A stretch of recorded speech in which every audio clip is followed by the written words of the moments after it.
ನಮಸ್ಕಾರ. ಮುಖ್ಯಾಂಶಗಳು. ಇಂದು 17ನೇ ಆಸಿಯಾನ್ ಭಾರತ ಶೃಂಗಸಭೆ. ಪ್ರಧಾನಿ ನರೇಂದ್ರ ಮೋದಿ ಭಾಗಿ. ಕೋವಿಡ್-19 ನಂತರ ಆರ್ಥಿಕ ಸ್ಥಿತಿಗತಿ ಪರಾಮರ್ಶೆ. ಬಡವರಿಗೆ ಸೂರು ಕಲ್ಪಿಸುವ ಆಶ್ರಯ ಯೋಜನೆ ಜಾರಿಯಲ್ಲಿ ವಿಳಂಬ ಸಲ್ಲ. ಅಧಿಕಾರಿಗಳಿಂದ ಪ್ರಾಮಾಣಿಕತೆಯ ಕರ್ತವ್ಯ ನಿರ್ವಹಣೆ ಅಗತ್ಯ. ಸಚಿವ ವಿ ಸೋಮಣ್ಣ. ಸಂಕಷ್ಟದಲ್ಲಿರುವ ಕೂಲಿ ಕಾರ್ಮಿಕರು, ಬೀದಿ ಬದಿ ವ್ಯಾಪಾರಿಗಳ ಹಿತ ಕಾಯಲು ಸರ್ಕಾರ ಬದ್ಧ. ಕಡಿಮೆ ಬಡ್ಡಿ ದರದಲ್ಲಿ ಸಾಲ ನೀಡುವ ಆರ್ಥಿಕ ಯೋಜನೆಗೆ ಉತ್ತೇಜನ. ಸಚಿವ ಎಸ್ಟಿ ಸೋಮಶೇಖರ್. ಮುಂದಿನ ವರ್ಷ ಸುರಕ್ಷಿತ ಪರಿಸರದಲ್ಲಿ ಒಲಿಂಪಿಕ್ ಕ್ರೀಡಾಕೂಟ ಆಯೋಜನೆಗೆ ಕ್ರಮ. ಅಂತಾರಾಷ್ಟ್ರೀಯ ಒಲಿಂಪಿಕ್ ಸಮಿತಿ ವಿಶ್ವಾಸ. ವಾರ್ತೆಗಳ ವಿವರ. ಪ್ರಧಾನಿ ನರೇಂದ್ರ ಮೋದಿ ಅವರು ಇಂದು ವಿಯೆಟ್ನಾಂ ಪ್ರಧಾನಿ ಎಂಗುಯೆನ್ ಕ್ಯುವಾನ್ ಫುಕ್ ಅವರೊಂದಿಗೆ 17ನೇ ಆಸಿಯಾನ್ ಭಾರತ ಶೃಂಗಸಭೆಯ ಸಹ ಅಧ್ಯಕ್ಷತೆ ವಹಿಸಲಿದ್ದಾರೆ. ಈ ಶೃಂಗಸಭೆಯಲ್ಲಿ ಆಸಿಯಾನ್ನ ಎಲ್ಲಾ 10 ಸದಸ್ಯ ರಾಷ್ಟ್ರಗಳು ವರ್ಚುವಲ್ ಮಾಧ್ಯಮದ ಮೂಲಕ ಭಾಗಿಯಾಗಲಿವೆ. ಈ ಸಭೆ ಆಸಿಯಾನ್ ಭಾರತ ವ್ಯೂಹಾತ್ಮಕ ಪಾಲುದಾರಿಕೆಯ ಸ್ಥಿತಿ ಪರಾಮರ್ಶಿಸಲಿದ್ದು, ಸಂಪರ್ಕ, ಸಾಗರ ಸಹಕಾರ, ವಾಣಿಜ್ಯ, ವ್ಯಾಪಾರ, ಶಿಕ್ಷಣ ಹಾಗೂ ಸಾಮರ್ಥ್ಯ ವರ್ಧನೆಯ ಕ್ಷೇತ್ರದಲ್ಲಿ ಆಗಿರುವ ಪ್ರಗತಿ ಕುರಿತು ಪರಿಶೀಲನೆ ನಡೆಸಲಿದೆ. ಆಸಿಯಾನ್ ಭಾರತ ಕಾರ್ಯಕ್ರಮಗಳನ್ನು ಮತ್ತಷ್ಟು ಬಲಪಡಿಸಲು ಮಾರ್ಗೋಪಾಯಗಳ ಕುರಿತಂತೆಯೂ ನಾಯಕರು ಚರ್ಚಿಸಲಿದ್ದಾರೆ. ಈ ನಿಟ್ಟಿನಲ್ಲಿ ಆಸಿಯಾನ್ ಭಾರತ 2021-2025 ಕ್ರಿಯಾ ಯೋಜನೆ ಅಳವಡಿಕೆಯ ಪ್ರಸ್ತಾಪ ಮಾಡಲಿದ್ದಾರೆ. ಕೋವಿಡ್-19 ನಂತರದ ಆರ್ಥಿಕ ಚೇತರಿಕೆ ಮತ್ತು ಮಹತ್ವದ ಪ್ರಾದೇಶಿಕ ಹಾಗೂ ಅಂತಾರಾಷ್ಟ್ರೀಯ ಬೆಳವಣಿಗೆಗಳ ಕುರಿತಂತೆಯೂ ಈ ಶೃಂಗಸಭೆಯಲ್ಲಿ ಚರ್ಚಿಸಲಾಗುವುದು. ಈ ಶೃಂಗಸಭೆ ಭಾರತ ಹಾಗೂ ಆಸಿಯಾನ್ ರಾಷ್ಟ್ರಗಳಿಗೆ ಉನ್ನತ ಮಟ್ಟದ ಮಾತುಕತೆಗೆ ವೇದಿಕೆ ಕಲ್ಪಿಸಲಿದೆ. ಈ ಮಧ್ಯೆ ಪ್ರಧಾನಿ ನರೇಂದ್ರ ಮೋದಿ ಅವರು ವಿಶ್ವ ಆರೋಗ್ಯ ಸಂಸ್ಥೆಯ ಮಹಾನಿರ್ದೇಶಕ ಡಾ ಟೆಡ್ರೋಸ್ ಅಧನೋಮ್ ಘೆಬ್ರೆಯೆಸುಸ್ ಅವರೊಂದಿಗೆ ದೂರವಾಣಿ ಮೂಲಕ ಸಮಾಲೋಚನೆ ನಡೆಸಿದರು. ಕೋವಿಡ್-19 ಸೋಂಕು ನಿಯಂತ್ರಣ ವಿಚಾರದಲ್ಲಿ ವಿಶ್ವ ಆರೋಗ್ಯ ಸಂಸ್ಥೆ ಸಮನ್ವಯತೆಯಿಂದ ಕಾರ್ಯನಿರ್ವಹಿಸುತ್ತಿರುವುದು ಶ್ಲಾಘನೀಯ. ಈ ಹೋರಾಟದಲ್ಲಿ ಇತರ ಆರೋಗ್ಯ ಸಮಸ್ಯೆಗಳನ್ನು ನಿರ್ಲಕ್ಷಿಸಬಾರದು. ಅಭಿವೃದ್ಧಿಶೀಲ ರಾಷ್ಟ್ರಗಳು ಆರೋಗ್ಯ ವ್ಯವಸ್ಥೆಯ ಸುಧಾರಣೆಗೆ ಗಮನಾರ್ಹ ನೆರವು ನೀಡುತ್ತಿರುವುದು ಉತ್ತಮ ಬೆಳವಣಿಗೆ ಎಂದು ಹೇಳಿದ್ದಾರೆ. ಇದೇ ಸಂದರ್ಭದಲ್ಲಿ ಉಭಯ ನಾಯಕರು ಸಾಂಪ್ರದಾಯಿಕ ವೈದ್ಯಕೀಯ ಪದ್ಧತಿ, ಜಾಗತಿಕ ಸಮುದಾಯದ ಆರೋಗ್ಯ ವೃದ್ಧಿ ಹಾಗೂ ರೋಗ ನಿರೋಧಕ ಶಕ್ತಿ ಹೆಚ್ಚಿಸುವ ವಿಧಾನಗಳ ಬಗ್ಗೆಯೂ ಚರ್ಚಿಸಿದ್ದಾರೆ. ಪ್ರಧಾನಿ ನರೇಂದ್ರ ಮೋದಿ ಅವರು ದೆಹಲಿಯ ಜವಾಹರಲಾಲ್ ನೆಹರು ವಿಶ್ವವಿದ್ಯಾಲಯದಲ್ಲಿ ಇಂದು ಸಂಜೆ ಸ್ವಾಮಿ ವಿವೇಕಾನಂದರ ಪುತ್ಥಳಿ ಅನಾವರಣ ಮಾಡಲಿದ್ದಾರೆ. ವಿಡಿಯೋ ಕಾನ್ಫರೆನ್ಸ್ ಮೂಲಕ ನಡೆಯಲಿರುವ ಸಮಾರಂಭದಲ್ಲಿ ಕೇಂದ್ರ ಶಿಕ್ಷಣ ಸಚಿವ ರಮೇಶ್ ಪೋಖ್ರಿಯಾಲ್ ನಿಶಾಂಕ್ ಸಹ ಪಾಲ್ಗೊಳ್ಳಲಿದ್ದಾರೆ. ಸ್ವಾಮಿ ವಿವೇಕಾನಂದರು ಯುವ ಸಮೂಹ ಹಾಗೂ ದೇಶದ ಲಕ್ಷಾಂತರ ಜನರಿಗೆ ಸ್ಫೂರ್ತಿಯಾಗಿದ್ದು, ಅವರ ಪ್ರೇರಣೆ ಜಗತ್ತಿನಾದ್ಯಂತ ವ್ಯಾಪಿಸಿದೆ. ಅವರ ಚಿಂತನೆ ಮತ್ತು ಅಭಿಯಾನಕ್ಕೆ ವ್ಯಾಪಕ ಜನಮನ್ನಣೆ ದೊರೆತಿದೆ. ಪ್ರಧಾನಿ ನರೇಂದ್ರ ಮೋದಿ ಅವರು ಸಹ ವಿವೇಕಾನಂದರ ಚಿಂತನೆಗಳು ಇಂದಿಗೂ ಪ್ರಸ್ತುತ ಎಂದು ಪ್ರತಿಪಾದಿಸುತ್ತಿರುವುದು ಗಮನಾರ್ಹ. ದೇಶದ ಜನತೆಗೆ ಸೇವೆ ಸಲ್ಲಿಸುವ ಹಾಗೂ ಯುವ ಸಮೂಹವನ್ನು ಸಬಲೀಕರಣಗೊಳಿಸಿದರೆ ದೇಶ ಭೌತಿಕ, ಮಾನಸಿಕ ಹಾಗೂ ಆಧ್ಯಾತ್ಮಿಕವಾಗಿ ಬಲಿಷ್ಠವಾಗಲಿದ್ದು, ಇದರಿಂದ ಜಾಗತಿಕವಾಗಿ ದೇಶದ ಚಿತ್ರಣವೇ ಬದಲಾಗಲಿದೆ ಎಂದು ಪ್ರಧಾನಿ ನರೇಂದ್ರ ಮೋದಿ ಆಶಯ ವ್ಯಕ್ತಪಡಿಸಿದ್ದಾರೆ. ಪ್ರಧಾನಮಂತ್ರಿ ಆವಾಸ್ ಯೋಜನೆಯಿಂದ ವಿಜಯಪುರ ನಗರದಲ್ಲಿ 1493 ಮನೆಗಳ ನಿರ್ಮಾಣ ಕಾಮಗಾರಿಗೆ ವಸತಿ ಸಚಿವ ವಿ ಸೋಮಣ್ಣ ನಿನ್ನೆ ಶಂಕುಸ್ಥಾಪನೆ ನೆರವೇರಿಸಿದರು. ಈ ಸಂದರ್ಭದಲ್ಲಿ ಶಾಸಕರಾದ ಎಂಸಿ ಮರಗೂಳಿ, ದೇವಾನಂದ ಚೌಹಾಣ್, ಜಿಲ್ಲಾಧಿಕಾರಿ ಪಿ ಸುನೀಲ್ ಕುಮಾರ್, ಜಿಲ್ಲಾ ಪಂಚಾಯಿತಿ ಸಿಇಒ ಗೋವಿಂದ ರೆಡ್ಡಿ, ಮಹಾನಗರ ಪಾಲಿಕೆ ಆಯುಕ್ತ ಹರ್ಷ ಶೆಟ್ಟಿ ಸೇರಿದಂತೆ ಮತ್ತಿತರರು ಉಪಸ್ಥಿತರಿದ್ದರು.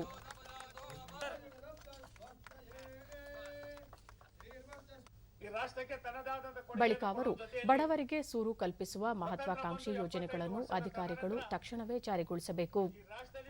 ಆಶ್ರಯ ಮನೆಗಳ ನಿರ್ಮಾಣದಂತಹ ಜನಪರ ಸೇವೆಯಲ್ಲಿ ಪ್ರಾಮಾಣಿಕವಾಗಿ ತೊಡಗಿಕೊಳ್ಳಬೇಕು. ಜಿಲ್ಲೆಯಲ್ಲಿ ಸೂರಿಗೆ ಹೆಚ್ಚಿನ ಬೇಡಿಕೆ ಇದ್ದರೆ ತಕ್ಷಣ ಸರ್ಕಾರ ಈಡೇರಿಸುತ್ತದೆ ಎಂದು ತಿಳಿಸಿದರು.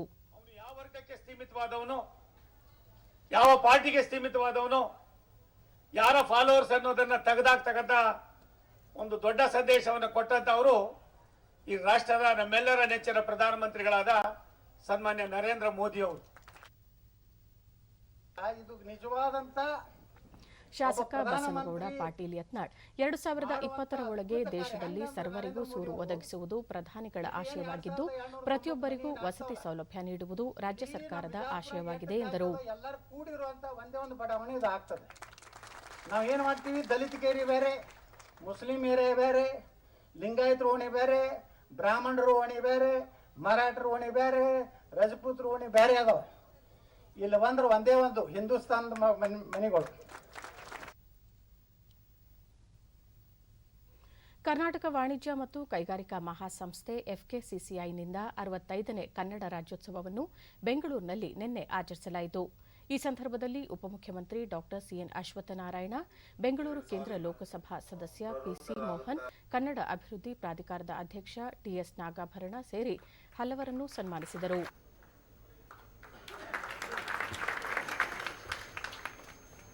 ನಾಡು ನುಡಿಯನ್ನ ಕಟ್ಟುವಲ್ಲಿ ಶ್ರಮಿಸಿರುತ್ತಿರುವಂತಹವರಾಗಿದ್ದಾರೆ. ನಮ್ಮ ರೋಟರಿ ಜಿಲ್ಲೆ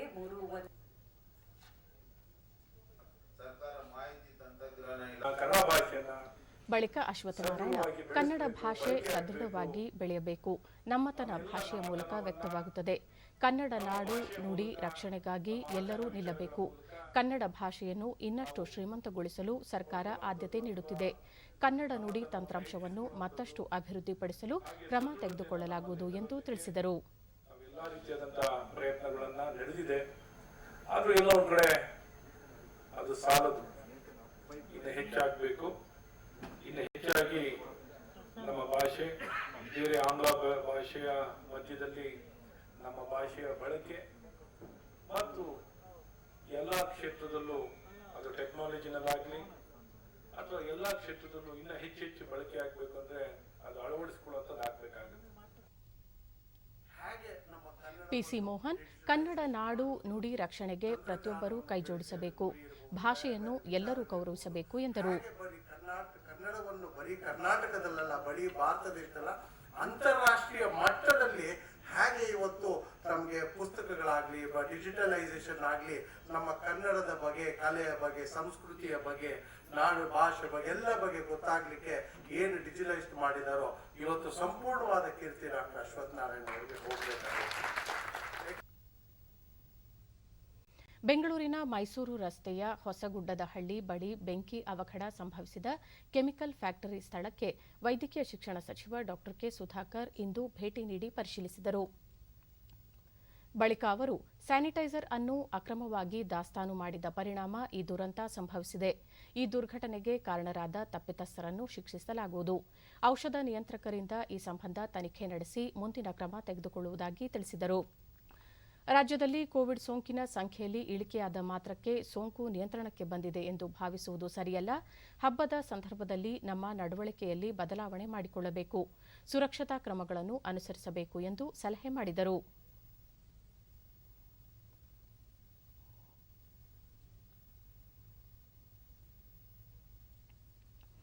ಆರ್ಥಿಕ ಸ್ಪಂದನ ಹಾಗೂ ಸ್ವಸಹಾಯ ಗುಂಪುಗಳ ದಿನಾಚರಣೆ ಕಾರ್ಯಕ್ರಮವನ್ನು ಸಹಕಾರ ಸಚಿವ ಎಸ್ಟಿ ಸೋಮಶೇಖರ್ ನಿನ್ನೆ ಬೀದರ್ನಲ್ಲಿ ಉದ್ಘಾಟಿಸಿದರು. ಹಿರಿಯ ಸಹಕಾರಿ ಧುರೀಣ ದಿವಂಗತ ಗುರುಪಾದಪ್ಪ ನಾಗಮಾರಪಳ್ಳಿ ಅವರ ಪುತ್ಥಳಿಗೆ ಪುಷ್ಪನಮನ ಸಲ್ಲಿಸಿದರು.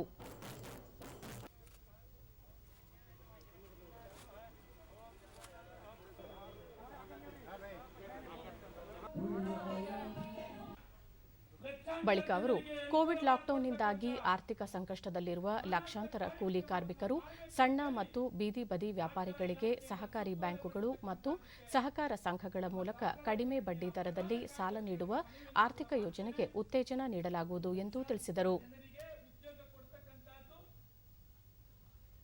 ಲಕ್ಷಾಂತರ ಜನರಿಗೆ ಜೀವನಕ್ಕೆ ಅವಕಾಶ ಮಾಡಿಕೊಡ್ತಕ್ಕಂಥದ್ದು, ಅವರ ಸಂಸಾರಕ್ಕೆ ಹಣಕಾಸಿನ ನೆರವನ್ನು ಒದಗಿಸಿಕೊಡ್ತಕ್ಕಂಥದ್ದು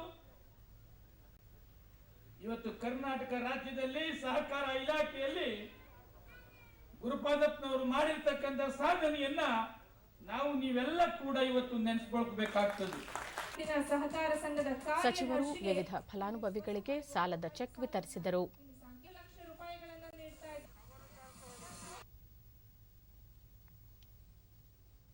ಕರ್ನಾಟಕ ರಾಜ್ಯ ಗ್ರಾಮೀಣಾಭಿವೃದ್ಧಿ ಮತ್ತು ಪಂಚಾಯತ್ ರಾಜ್ ವಿಶ್ವವಿದ್ಯಾಲಯದಿಂದ ನೂತನವಾಗಿ ನಿರ್ಮಿಸಿರುವ ಸಬರಮತಿ ಆಶ್ರಮದ ಪ್ರತಿಕೃತಿ ಕಟ್ಟಡವನ್ನು ಗ್ರಾಮೀಣಾಭಿವೃದ್ಧಿ ಮತ್ತು ಪಂಚಾಯತ್ ರಾಜ್ ಸಚಿವ ಕೆಎಸ್ ಈಶ್ವರಪ್ಪ ಗದಗ್ನಲ್ಲಿ ನಿನ್ನೆ ಲೋಕಾರ್ಪಣೆ ಮಾಡಿದರು. ಈ ಸಂದರ್ಭದಲ್ಲಿ ಜಿಲ್ಲಾ ಉಸ್ತುವಾರಿ ಸಚಿವ ಸಿಸಿ ಪಾಟೀಲ್, ಶಾಸಕ ಎಚ್ಕೆ ಪಾಟೀಲ್, ಕುಲಪತಿ ಪ್ರೊಫೆಸರ್ ವಿಷ್ಣುಕಾಂತ್ ಎಸ್ ಚಟಪಲ್ಲಿ, ಜಿಲ್ಲಾ ಪಂಚಾಯತ್ ಅಧ್ಯಕ್ಷ ರಾಜುಗೌಡ ಕೆಂಚನಗೌಡ, ಜಿಲ್ಲಾಧಿಕಾರಿ ಎಂ ಸುಂದರೇಶ್ ಸೇರಿದಂತೆ ಮತ್ತಿತರರು ಅಧಿಕಾರಿಗಳು ಉಪಸ್ಥಿತರಿದ್ದರು. ಬಳಿಕ ಸಚಿವ ಈಶ್ವರಪ್ಪ ಜಿಲ್ಲೆಗೆ ಗಾಂಧೀಜಿಯವರು ಭೇಟಿ ನೀಡಿದ ಶತಮಾನೋತ್ಸವ ಸಮಾರಂಭದ ಅಂಗವಾಗಿ ಈ ಕಟ್ಟಡವನ್ನು ಸ್ಥಾಪಿಸಲಾಗಿದೆ. ಗಾಂಧೀಜಿಯವರು ರಾಷ್ಟ್ರ ನಿರ್ಮಾಣದ ಬಗ್ಗೆ ಅಗಾಧ ಕನಸುಗಳನ್ನು ಹೊಂದಿದ್ದರು. ವಿಶ್ವಕ್ಕೊಬ್ಬರೇ ಆದರ್ಶ ವ್ಯಕ್ತಿ. ಅವರ ಆದರ್ಶಗಳನ್ನು ಪಾಲಿಸುವ ಜೊತೆಗೆ ಪ್ರತಿಯೊಬ್ಬರೂ ಪರಿಶುದ್ಧರಾಗಬೇಕೆಂದು ಹೇಳಿದರು. ಗಾಂಧೀಜಿಯವರ ಕನಸು ಅನೇಕ. ಇದರಲ್ಲಿ ಎಲ್ಲಾ ಸಮಾಜಗಳು ಒಂದಾಗಿರ್ಬೇಕು, ಹಿಂದೂ ಮುಸ್ಲಿಂ ಕ್ರಿಶ್ಚಿಯನ್ ಆನಂದವಾಗಿರ್ಬೇಕು ಅನ್ನೋ ಭಾವನೆ ಅವರಿಗಿತ್ತು. ಆಶ್ರಮದ ವರಾಂಡದಲ್ಲಿ ಪ್ರತಿಷ್ಠಾಪಿಸಿರುವ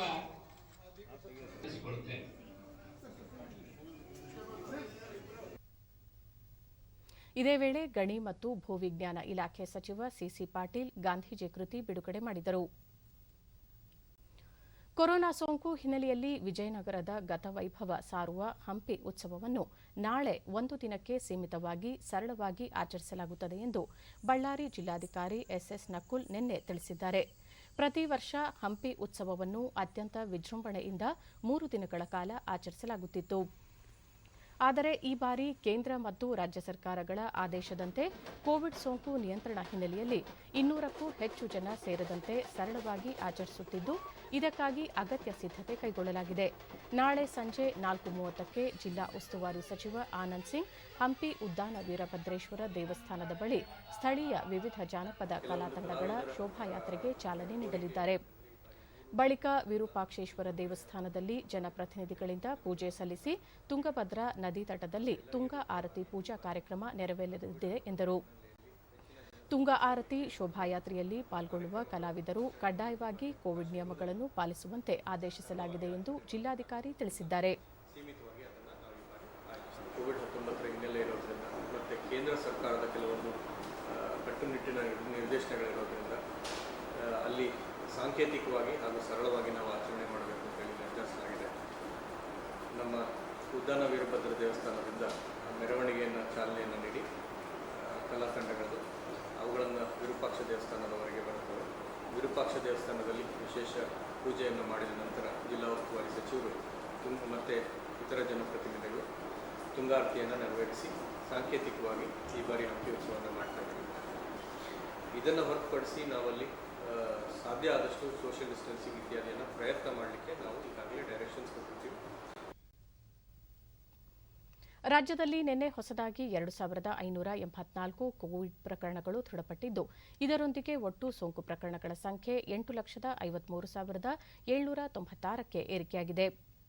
ನಿನ್ನೆ 2,881 ಮಂದಿ ಆಸ್ಪತ್ರೆಯಿಂದ ಬಿಡುಗಡೆಯಾಗಿದ್ದು, ಇದುವರೆಗೂ ಗುಣಮುಖಗೊಂಡವರ ಸಂಖ್ಯೆ 81,01,581ಕ್ಕೆ ತಲುಪಿದೆ.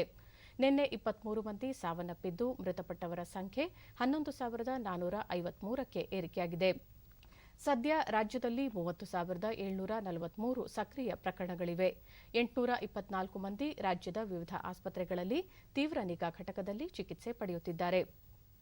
1,10,518 ಮಂದಿಗೆ ನಿನ್ನೆ ಪರೀಕ್ಷೆ ನಡೆಸಿದ್ದು, ಇದುವರೆಗೂ 90,43,217 ಮಂದಿಗೆ ಕೊರೋನಾ ಪರೀಕ್ಷೆ ನಡೆಸಲಾಗಿದೆ ಎಂದು ಆರೋಗ್ಯ ಮತ್ತು ಕುಟುಂಬ ಕಲ್ಯಾಣ ಇಲಾಖೆ ತಿಳಿಸಿದೆ. ಬೆಂಗಳೂರಿನಲ್ಲಿ ನಿನ್ನೆ 1,665 ಮಂದಿಗೆ ಸೋಂಕು ತಗುಲಿದ್ದು, ಒಟ್ಟು ಸೋಂಕು ಪ್ರಕರಣಗಳ ಸಂಖ್ಯೆ 3,53,146ಕ್ಕೆ ಏರಿಕೆಯಾಗಿದೆ. ನಿನ್ನೆ 1,091 ಮಂದಿ ಆಸ್ಪತ್ರೆಯಿಂದ ಬಿಡುಗಡೆಯಾಗಿದ್ದು, ಬೆಂಗಳೂರಿನಲ್ಲಿ 8 ಮಂದಿ ಮೃತಪಟ್ಟಿರುವುದು ಸೇರಿದಂತೆ ಒಟ್ಟಾರೆ 3,977 ಮಂದಿ ಸಾವನ್ನಪ್ಪಿದ್ದಾರೆ.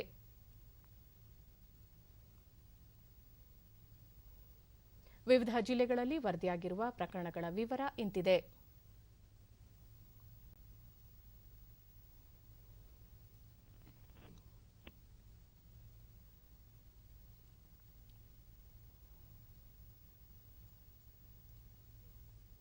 ಕೋವಿಡ್-19 ಸೋಂಕು ನಿಯಂತ್ರಣ ಕುರಿತಂತೆ ವಿವಿಧ ರಾಜ್ಯಗಳು ಮತ್ತು ಕೇಂದ್ರಾಡಳಿತ ಪ್ರದೇಶಗಳ ಮುಖ್ಯ ಕಾರ್ಯದರ್ಶಿಗಳೊಂದಿಗೆ ಕೇಂದ್ರ ಸಂಪುಟ ಕಾರ್ಯದರ್ಶಿ ರಾಜೀವ್ ಗೌಬಾ ನಿನ್ನೆ ವಿಡಿಯೋ ಸಂವಾದ ನಡೆಸಿದರು.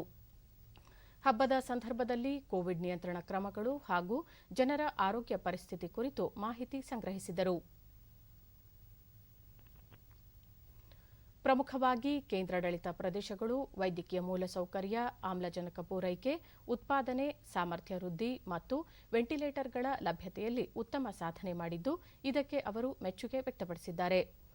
ಜಮ್ಮು ಕಾಶ್ಮೀರದಲ್ಲಿ ಕಡಿಮೆ ಮರಣ ದರವಿದ್ದು ಪ್ರಮುಖವಾಗಿ ಮಕ್ಕಳು, ಹಿರಿಯ ನಾಗರಿಕರು, ಆರೋಗ್ಯ ಸಮಸ್ಯೆ ಇರುವವರಿಗೆ ಸೋಂಕು ದೃಢಪಟ್ಟರೆ ತಕ್ಷಣವೇ ಚಿಕಿತ್ಸೆಗೆ ವ್ಯವಸ್ಥೆ ಮಾಡಲಾಗಿದೆ ಎಂದು ಜಮ್ಮು ಕಾಶ್ಮೀರದ ಮುಖ್ಯ ಕಾರ್ಯದರ್ಶಿ ಬಿವಿಆರ್ ಸುಬ್ರಹ್ಮಣ್ಯ ಹೇಳಿದ್ದಾರೆ.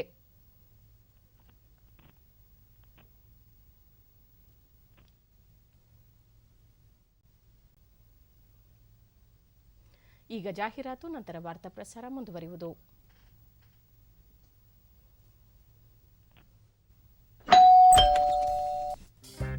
ಗಿಫ್ಟ್ ಬಂದಿದೆ. ಅರೆ ವಾ, ಲೆಜೆಂಡ್ ನ ಬ್ಯಾಟ್. ಇದರಲ್ಲಿ ನಾನು ಆಡ್ತೀನಿ. ಅರೆ, ಫ್ಯೂಚರ್ ಬ್ಯಾಟಿಂಗ್ ಲೆಜೆಂಡ್ ನಾನೇ. ಇದರಲ್ಲಿ ಯಾರ ಹೆಸರು ಬರ್ದಿದೆಯೋ ಬ್ಯಾಟ್ ಅವರಿಗೆ ಸಿಗುತ್ತೆ. ಅರೆ ರೇ, ನೋಡಿದ್ರ, ಇದರಲ್ಲಿ ನನ್ನ ಹೆಸರು ಬರೆದಿಲ್ಲದಿದ್ರೆ ಎಷ್ಟು ತೊಂದರೆ ಆಗ್ತಿತ್ತು. ಅದಕ್ಕೆ RBI ಹೇಳುತ್ತೆ, ಬ್ಯಾಂಕ್ ಅಕೌಂಟ್ ಅಥವಾ ಬ್ಯಾಂಕ್ ಲಾಕರ್ ಇರಲಿ, ಅದರಲ್ಲಿ ನಾಮಿನಿ ಹೆಸರು ಅಗತ್ಯವಾಗಿ ನಮೂದಿಸಿ. ಇದರಿಂದ ಠೇವಣಿ ಸಿಗುತ್ತೆ ನಾಮಿನಿಯ ಹೆಸರಿದ್ದವರಿಗೆ. RBI ಹೇಳುತ್ತೆ, ಜಾಣರಾಗಿರಿ, ಜಾಗರೂಕರಾಗಿರಿ.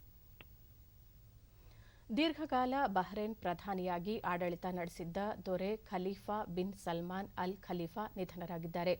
ಅವರಿಗೆ 84 ವರ್ಷ ವಯಸ್ಸಾಗಿತ್ತು. 1971ರಲ್ಲಿ ಬಹ್ರೇನ್ ಸ್ವಾತಂತ್ರ್ಯ ಪಡೆದ ನಂತರ ದೊರೆ ಖಲೀಫಾ ಪ್ರಧಾನಿಯಾಗಿ ಅಧಿಕಾರ ಸ್ವೀಕರಿಸಿದರು. ಇತ್ತೀಚೆಗೆ ಅನಾರೋಗ್ಯದಿಂದ ಬಳಲುತ್ತಿದ್ದ ಅವರು ಅಮೆರಿಕದಲ್ಲಿ ಚಿಕಿತ್ಸೆ ಪಡೆದಿದ್ದರು. ಹಾಲಿ ಬಹ್ರೇನ್ ದೊರೆ ಹಮಾದ್ ಬಿನ್ ಇಸ್ ಅಲ್ ಖಲೀಫಾ ಅವರ ಸಹೋದರ ಸಂಬಂಧಿಯಾಗಿದ್ದಾರೆ.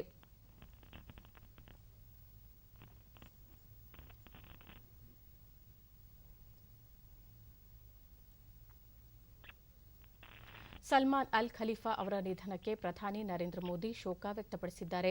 ಖಲೀಫಾ ಅವರ ಅಗಲಿಕೆಗೆ ನನ್ನ ಹೃದಯಾಂತರಾಳದಿಂದ ಸಂತಾಪ ಸೂಚಿಸುತ್ತೇನೆ. ಈ ನೋವಿನ ಕ್ಷಣದಲ್ಲಿ ನಮ್ಮ ಸಂವೇದನೆ ಮತ್ತು ಪ್ರಾರ್ಥನೆ ಬಹ್ರೇನ್ ಜನರೊಂದಿಗಿದೆ ಎಂದು ಟ್ವೀಟ್ ಮಾಡಿದ್ದಾರೆ.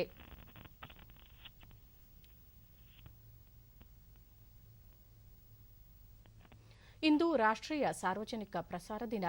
1947ರಲ್ಲಿ ಮಹಾತ್ಮ ಗಾಂಧಿಯವರು ದೆಹಲಿಯ ಆಕಾಶವಾಣಿ ಸ್ಟುಡಿಯೋಗೆ ಭೇಟಿ ನೀಡಿದ ಸ್ಮರಣಾರ್ಥ ಈ ದಿನವನ್ನು ರಾಷ್ಟ್ರೀಯ ಪ್ರಸಾರ ದಿನವನ್ನಾಗಿ ಆಚರಿಸಲಾಗುತ್ತಿದೆ.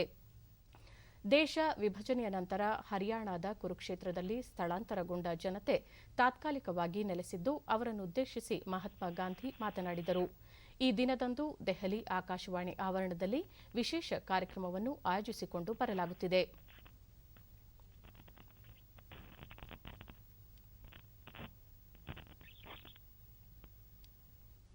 ಕರ್ನಾಟಕ ಅಲ್ಪಸಂಖ್ಯಾತ ಇಲಾಖೆ ವತಿಯಿಂದ ಬೆಂಗಳೂರಿನಲ್ಲಿ ವಿವಿಧ ಯೋಜನೆಗಳಿಗೆ ಅರ್ಜಿ ಸಲ್ಲಿಸಲು ಮತ್ತು ಮಾಹಿತಿ ಒದಗಿಸುವ ವೆಬ್ಸೈಟ್ಗೆ ಚಾಲನೆ ನೀಡಲಾಯಿತು.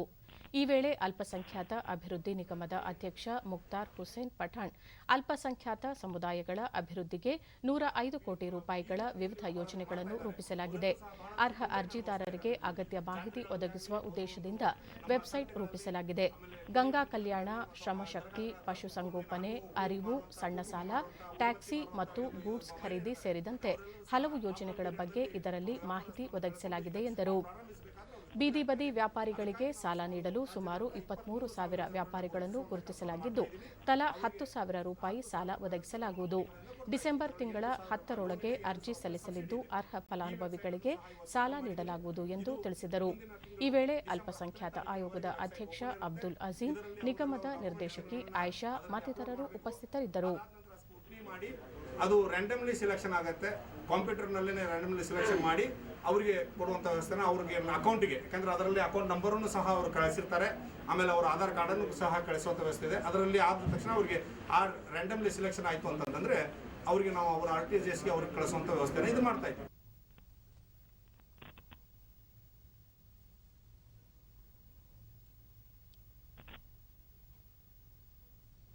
ಪಶುವೈದ್ಯಕೀಯ ಇಲಾಖೆ ಕೇಂದ್ರ ಸರ್ಕಾರದ ರಾಷ್ಟ್ರೀಯ ಜಾನುವಾರು ರೋಗ ನಿಯಂತ್ರಣ ಯೋಜನೆ ಅಡಿ ಮಾರಕ ಕಾಲುಬಾಯಿ ಜ್ವರವನ್ನು ಹತೋಟಿಗೆ ತರುವ ಉದ್ದೇಶದಿಂದ ಲಸಿಕಾ ಕಾರ್ಯಕ್ರಮ ಹಮ್ಮಿಕೊಂಡಿದೆ. ಬೆಂಗಳೂರು ಗ್ರಾಮಾಂತರ ಜಿಲ್ಲೆಯ ನೆಲಮಂಗಲ ತಾಲೂಕಿನ ವಿವಿಧ ಗ್ರಾಮಗಳಲ್ಲಿ ಸುಮಾರು 60 ಪಶುವೈದ್ಯರು ಕಾರ್ಯಕ್ರಮದಲ್ಲಿ ಪಾಲ್ಗೊಂಡಿದ್ದಾರೆ. ಕರ್ನಾಟಕ ಹಾಲು ಮಹಾಮಂಡಳ ಮತ್ತು ಬೆಂಗಳೂರು ಗ್ರಾಮಾಂತರ ಹಾಲು ಒಕ್ಕೂಟದ ಅಧಿಕಾರಿಗಳು ಲಸಿಕಾ ಕಾರ್ಯಕ್ರಮದಲ್ಲಿ ಪಾಲ್ಗೊಂಡಿದ್ದಾರೆ. ತ್ಯಾಮಗೊಂಡ್ಲು ಸೇರಿದಂತೆ ವಿವಿಧ ಗ್ರಾಮಗಳಲ್ಲಿ ಜಾನುವಾರುಗಳಿಗೆ ಲಸಿಕೆ ನೀಡಲಾಯಿತು. ರೈತರು ಜಾನುವಾರುಗಳನ್ನು ಕರೆತಂದು ಲಸಿಕೆ ಹಾಕಿಸುವ ಮೂಲಕ ಕಾಲುಬಾಯಿ ರೋಗದ ನಿಯಂತ್ರಣಕ್ಕೆ ಕೈಜೋಡಿಸಿದರು.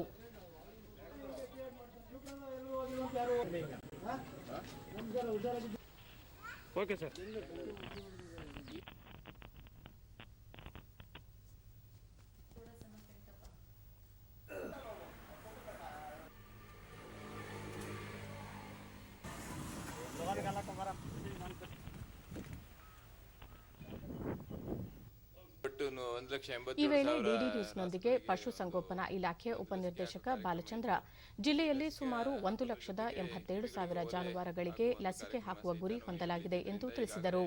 ಓಲೆ ಹಾಕುವ ಎಲ್ಲ ಕಾರ್ಯವನ್ನ ಆಲ್ಮೋಸ್ಟ್ 90% ಮುಗಿಸಿದ್ದೆ. ಈಗ ಸದ್ಯಕ್ಕೆ ಬರೀ ವ್ಯಾಕ್ಸಿನೇಷನ್ ಮಾತ್ರ ಮಾಡ್ತಾ ಇದ್ದಾರೆ. ಇನ್ನು ಉಳಿದಂಥ 10% ಸಹಿತ ಈ ವ್ಯಾಕ್ಸಿನೇಷನ್ ಟೈಮ್ನಲ್ಲಿ ಕವರ್ ಮಾಡಿ ಸಂಪೂರ್ಣವಾಗಿ ಈ ಒಂದು ಮೊದಲನೇ ಸುತ್ತಿನ ಒಂದು ಕೇಂದ್ರ ಸರ್ಕಾರದ ಕಾಲುಬಾಯಿ ಜ್ವರ ಕಾರ್ಯಕ್ರಮವನ್ನು ನಾವು ಸಂಪೂರ್ಣವಾಗಿ ಯಶಸ್ವಿಯಾಗಿ ಮಾಡುತ್ತೇವೆ. ಸಹಾಯಕ ನಿರ್ದೇಶಕ ಸಿದ್ದಪ್ಪ ಜಾನುವಾರುಗಳಲ್ಲಿ ಕಂಡುಬರುವ ಕಾಲುಬಾಯಿ ಜ್ವರ ವಿಷಾಣು ವೈರಸ್ನಿಂದ ಹರಡುತ್ತದೆ. ಇದರಿಂದ ಹಸುಗಳಲ್ಲಿ ಹಾಲು ಉತ್ಪಾದನಾ ಪ್ರಮಾಣ ಕುಸಿಯುತ್ತದೆ.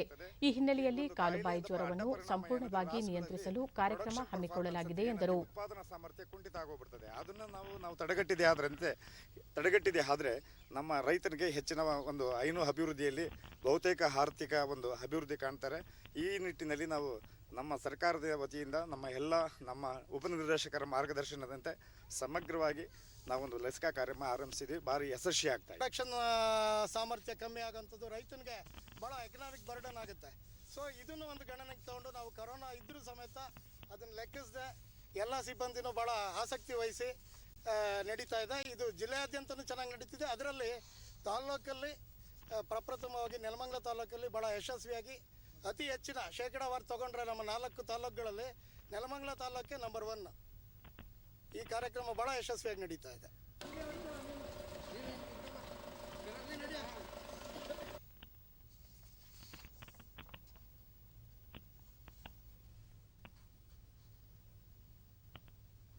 ಉಜ್ವಲ ಗ್ಯಾಸ್ ಏಜೆನ್ಸಿ ಎಂಬ ನಕಲಿ ಅಂತರ್ಜಾಲ ತಾಣ ಸಾರ್ವಜನಿಕ ವಲಯದ ಉದ್ದಿಮೆಗಳಾದ ತೈಲ ಮಾರುಕಟ್ಟೆ ಕಂಪನಿಗಳ ಪರವಾಗಿ ಎಲ್ಪಿಜಿ ವಿತರಣೆ ನೀಡುವುದಾಗಿ ವಂಚಿಸುತ್ತಿರುವ ಬಗ್ಗೆ ಕೇಂದ್ರ ಸರ್ಕಾರ ಎಚ್ಚರಿಕೆ ನೀಡಿದೆ.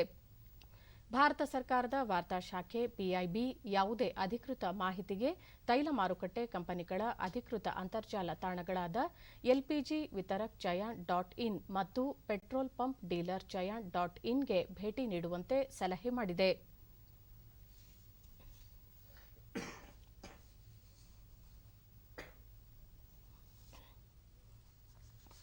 ಕಳೆದ 24 ಗಂಟೆಗಳಲ್ಲಿ ದೇಶದಲ್ಲಿ 47,905 ಹೊಸ ಕೊರೋನಾ ಸೋಂಕಿನ ಪ್ರಕರಣಗಳು ಪತ್ತೆಯಾಗಿದ್ದು, ಇದರೊಂದಿಗೆ ಒಟ್ಟು ಸೋಂಕಿತರ ಸಂಖ್ಯೆ 86,83,917ಕ್ಕೆ ಏರಿಕೆಯಾಗಿದೆ. ನಿನ್ನೆ ಒಂದೇ ದಿನ 550 ಮಂದಿ ಮೃತಪಟ್ಟಿದ್ದು, ಇದರೊಂದಿಗೆ ಈವರೆಗೆ ಸಾವಿಗೀಡಾದವರ ಸಂಖ್ಯೆ 1,28,121ಕ್ಕೆ ಏರಿಕೆಯಾಗಿದೆ. ಮರಣದರ ಶೇಕಡ 1.48ರಲ್ಲಿದೆ. 4,89,294 ಸೋಂಕಿತರು ವಿವಿಧ ಆಸ್ಪತ್ರೆಗಳಲ್ಲಿ ಚಿಕಿತ್ಸೆ ಪಡೆಯುತ್ತಿದ್ದಾರೆ. ಸಕ್ರಿಯ ಪ್ರಕರಣಗಳ ಪ್ರಮಾಣ ಶೇಕಡ 5.63ರಷ್ಟಿದೆ.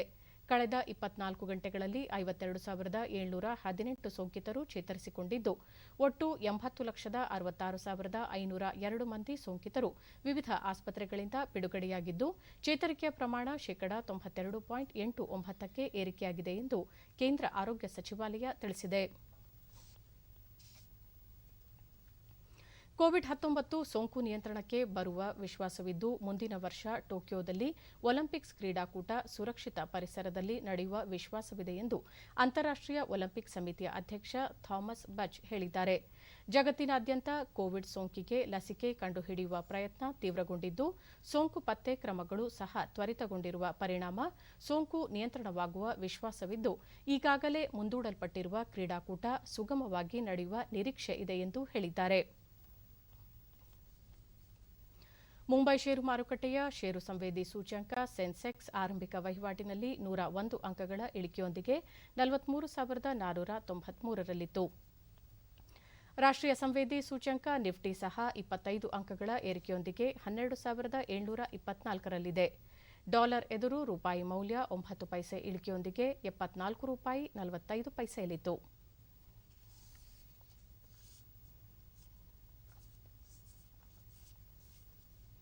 ಈಗ ಇಂದಿನ ಪತ್ರಿಕೆಗಳ ಇಣುಕುನೋಟ. ಆನ್ಲೈನ್ ಕಂಟೆಂಟ್ಗೆ ಕಡಿವಾಣ, ಸುದ್ದಿ ಪೋರ್ಟಲ್ಗೆ ನಿಯಂತ್ರಣ, ನಿಯಮ ರೂಪಿಸಲು ವಾರ್ತಾ ಸಚಿವಾಲಯಕ್ಕೆ ಅವಕಾಶ. ದೌರ್ಜನ್ಯ ಕೇಸಲ್ಲಿ ಶಿಕ್ಷೆಯ ಪ್ರಮಾಣ ಹೆಚ್ಚಿಸಿ ಸಿಎಂ, ದೌರ್ಜನ್ಯ ಪ್ರಕರಣಗಳಲ್ಲಿ ಎಫ್ಐಆರ್ ಕಡ್ಡಾಯ, 60 ದಿನದಲ್ಲಿ ತನಿಖೆ ನಡೆಸಿ ಚಾರ್ಜ್ ಶೀಟ್ ಹಾಕಿ ಸಾಕ್ಷಿ ಸಂತ್ರಸ್ತರ ರಕ್ಷಣೆಗೆ ನಿರ್ದೇಶನ. ಕನ್ನಡ ಬೆಳವಣಿಗೆಗೆ ಶಿಕ್ಷಣ ನೀತಿ ಸಹಕಾರಿ, 3 ರಿಂದ 6 ವಯಸ್ಸಿನಲ್ಲೇ ಕನಿಷ್ಠ 3 ಭಾಷೆ ಕಲಿಸಲು ಅವಕಾಶ. ಅಶ್ವಥ್ ನಾರಾಯಣ್.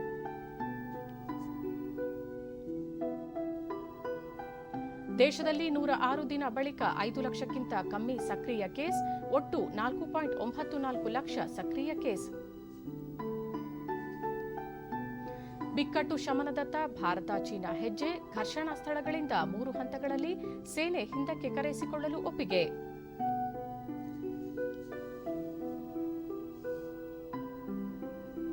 ಇವು ಇಂದಿನ ಪತ್ರಿಕೆಗಳ ಪ್ರಮುಖ ಸುದ್ದಿ. ಉಳಿದಂತೆ ಮಹಿಳಾ ಸುರಕ್ಷತೆಗೆ ನಿರ್ಭಯ ಬೈಕ್, 751 ಬೈಕ್ ಬಿಡುಗಡೆ ಮಾಡಿದ ಸಿಎಂ ಯಡಿಯೂರಪ್ಪ.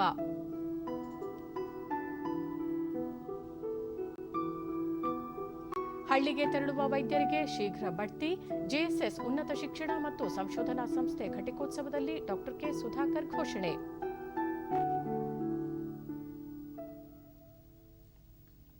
ಹಸಿರು ಪಟಾಕಿ ಮಾರಾಟಕ್ಕೆ ತಡವಾಗಿ ಸಿಕ್ತು ಅನುಮತಿ, ನಷ್ಟದ ಆತಂಕದಲ್ಲಿ ವರ್ತಕರು, ಇಂದಿನಿಂದ ಪರವಾನಗಿ ವಿತರಿಸಲಿರುವ ಪೊಲೀಸ್ ಇಲಾಖೆ.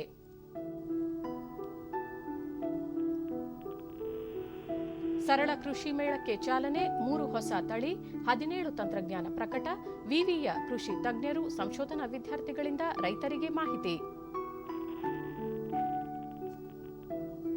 ಈ ವರ್ಷ ವಾಡಿಕೆಗಿಂತ ಅಧಿಕ ಪ್ರಮಾಣದ ಮಳೆ, ನಗರದ 63 ಕೆರೆಗಳು ಸಂಪೂರ್ಣ ಭರ್ತಿ, ಮಳೆಯಿಂದಾಗಿ ಅಂತರ್ಜಲ ಮಟ್ಟದಲ್ಲಿ ಏರಿಕೆ.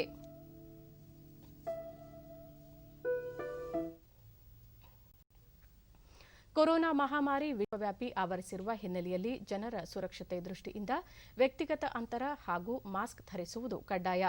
ನಮ್ಮನ್ನು ಹಾಗೂ ಇತರರನ್ನು ಕೋವಿಡ್ನಿಂದ ರಕ್ಷಿಸಲು ಪ್ರತಿಯೊಬ್ಬರೂ ಸರಿಯಾಗಿ ಮುಖಗವಸು ಧರಿಸುವುದು ಅಗತ್ಯವಾಗಿದೆ. ಈ ಹಿನ್ನೆಲೆಯಲ್ಲಿ ದೂರದರ್ಶನ ವಾಹಿನಿಯಲ್ಲಿ ಮಾಸ್ಕ್ ಅಪ್ ಇಂಡಿಯಾ ಅಭಿಯಾನ ಆರಂಭಿಸಲಾಗಿದೆ. ಈ ಕುರಿತು ಒಂದು ವರದಿ. ಇಡೀ ಜಗತ್ತನ್ನು ಕಾಡುತ್ತಿದ್ದು ವ್ಯಾಪಕ ಹಾನಿಯನ್ನುಂಟು ಮಾಡುತ್ತಿದೆ. ವಿಶ್ವದಾದ್ಯಂತ ಕೋವಿಡ್-19 ಸಕ್ರಿಯ ಪ್ರಕರಣಗಳ ಸಂಖ್ಯೆ ಹೆಚ್ಚಾಗುತ್ತಿದೆ. ಪರಿಣಾಮಕಾರಿಯಾದ ಲಸಿಕೆಯನ್ನು ಅನ್ವೇಷಣೆ ಮಾಡಲಾಗುತ್ತಿದೆ. ಆದರೆ ಅಲ್ಲಿಯವರೆಗೂ ಇರುವುದು ಒಂದೇ ಮಾರ್ಗ: ಮುಂಜಾಗ್ರತೆ ವಹಿಸುವುದು ಮತ್ತು ಮುನ್ನೆಚ್ಚರಿಕೆಯ ಕ್ರಮ ಪಾಲಿಸುವುದು. ಮಾಸ್ಕ್, ಮುಖಗವಸು ಧರಿಸುವುದರಿಂದ ಕೋವಿಡ್-19 ಹರಡುವುದನ್ನು ಪರಿಣಾಮಕಾರಿಯಾಗಿ ನಿಯಂತ್ರಿಸಬಹುದು. ವಿಶ್ವ ಆರೋಗ್ಯ ಸಂಸ್ಥೆ ಮತ್ತು ವಿವಿಧ ಸಂಶೋಧನೆಗಳು ಸಹ ಕೋವಿಡ್-19 ಹರಡುವಿಕೆಯನ್ನು ಪರಿಣಾಮಕಾರಿಯಾಗಿ ನಿಯಂತ್ರಿಸಲು ಮಾಸ್ಕ್ ಧರಿಸುವುದು ಅತಿ ಮುಖ್ಯ ಎಂದು ತಿಳಿಸಿವೆ. ಮಾಸ್ಕ್ನಿಂದ ನಿಮ್ಮನ್ನು ಕೋವಿಡ್-19 ಸೋಂಕಿನಿಂದ ರಕ್ಷಿಸಿಕೊಳ್ಳಲು ಸಾಧ್ಯ. ತಜ್ಞರ ಅಭಿಪ್ರಾಯ: ನೀವು ಮಾಸ್ಕ್ ಧರಿಸಿದಾಗ ನಿಮ್ಮನ್ನು ಮತ್ತು ನಿಮ್ಮ ಸುತ್ತಲಿರುವವರನ್ನು ಕೋವಿಡ್-19 ರಿಂದ ರಕ್ಷಿಸಬಹುದು. या फेस कवर के घर से बाहर निकलने की अभी कल्पना करना भी सही नहीं है. ಕೋವಿಡ್-19 ಪರಿಣಾಮಕಾರಿ ನಿಯಂತ್ರಣಕ್ಕೆ ಮಾಸ್ಕ್ ಸಹಕಾರಿ. ಆದರೆ ಅದನ್ನು ಸರಿಯಾಗಿ ಧರಿಸಿದಾಗ ಮಾತ್ರ ನಿಯಂತ್ರಣ ಸಾಧ್ಯ. ಬಾಯಿ ಮತ್ತು ಮೂಗನ್ನು ಮಾಸ್ಕ್ನಿಂದ ಸರಿಯಾಗಿ ಮುಚ್ಚಿಕೊಳ್ಳಿ. ನೀವು ಡಿಡಿ ಇಂಡಿಯಾ ಜಾಗೃತಿ ಅಭಿಯಾನದ ಭಾಗವಾಗಿ ಮಾಸ್ಕ್ ಅಪ್ ಇಂಡಿಯಾ ಮಾಸ್ಕ್ ಧರಿಸಿ. ಜೊತೆಗೆ ಬಾಯಿ ಮತ್ತು ಮೂಗನ್ನು ಮಾಸ್ಕ್ನಿಂದ ಸರಿಯಾಗಿ ಮುಚ್ಚಿಕೊಳ್ಳಿ. ಸರಿಯಾದ ಕ್ರಮದಲ್ಲಿ ಮಾಸ್ಕ್ ಧರಿಸಲು ನಿಮ್ಮ ಕುಟುಂಬದವರು ಮತ್ತು ಸ್ನೇಹಿತರಿಗೆ ತಪ್ಪದೇ ತಿಳಿಸಿ. ನೀವು ಡಿಡಿ ಇಂಡಿಯಾದ ಈ ಜಾಗೃತಿ ಅಭಿಯಾನದಲ್ಲಿ ಭಾಗಿಯಾಗಿ. ಕೊನೆಯಲ್ಲಿ ಮತ್ತೊಮ್ಮೆ ಮುಖ್ಯಾಂಶಗಳು. ಇಂದು 17ನೇ ಆಸಿಯಾನ್ ಭಾರತ ಶೃಂಗಸಭೆ, ಪ್ರಧಾನಿ ನರೇಂದ್ರ ಮೋದಿ ಭಾಗಿ. ಕೋವಿಡ್-19 ನಂತರ ಆರ್ಥಿಕ ಸ್ಥಿತಿಗತಿ ಪರಾಮರ್ಶೆ. ಬಡವರಿಗೆ ಸೂರು ಕಲ್ಪಿಸುವ ಆಶ್ರಯ ಯೋಜನೆ ಜಾರಿಯಲ್ಲಿ ವಿಳಂಬ ಸಲ್ಲ, ಅಧಿಕಾರಿಗಳಿಂದ ಪ್ರಾಮಾಣಿಕತೆಯ ಕರ್ತವ್ಯ ನಿರ್ವಹಣೆ ಅಗತ್ಯ, ಸಚಿವ ವಿ ಸೋಮಣ್ಣ. ಸಂಕಷ್ಟದಲ್ಲಿರುವ ಕೂಲಿ ಕಾರ್ಮಿಕರು, ಬೀದಿ ಬದಿ ವ್ಯಾಪಾರಿಗಳ ಹಿತ ಕಾಯಲು ಸರ್ಕಾರ ಬದ್ಧ, ಕಡಿಮೆ ಬಡ್ಡಿ ದರದಲ್ಲಿ ಸಾಲ ನೀಡುವ ಆರ್ಥಿಕ ಯೋಜನೆಗೆ ಉತ್ತೇಜನ, ಸಚಿವ ಎಸ್ಟಿ ಸೋಮಶೇಖರ್. ಮುಂದಿನ ವರ್ಷ ಸುರಕ್ಷಿತ ಪರಿಸರದಲ್ಲಿ ಒಲಿಂಪಿಕ್ ಕ್ರೀಡಾಕೂಟ ಆಯೋಜನೆಗೆ ಕ್ರಮ, ಅಂತಾರಾಷ್ಟ್ರೀಯ ಒಲಿಂಪಿಕ್ ಸಮಿತಿ ವಿಶ್ವಾಸ. ನಮ್ಮ ಮುಂದಿನ ವಾರ್ತಾ ಪ್ರಸಾರ ಮಧ್ಯಾಹ್ನ 1 ಗಂಟೆಗೆ ಡಿಡಿ ಚಂದನದಲ್ಲಿ. ನಮಸ್ಕಾರ.